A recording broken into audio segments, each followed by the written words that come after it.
ರೂಮಲ್ಲೇ ಅಲ್ಲಿ ಬನ್ನಿ ಸರ್ ಎಲ್ಲೋ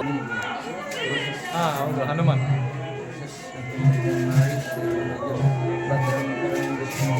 ನೋಡು ಈ ಕಡೆ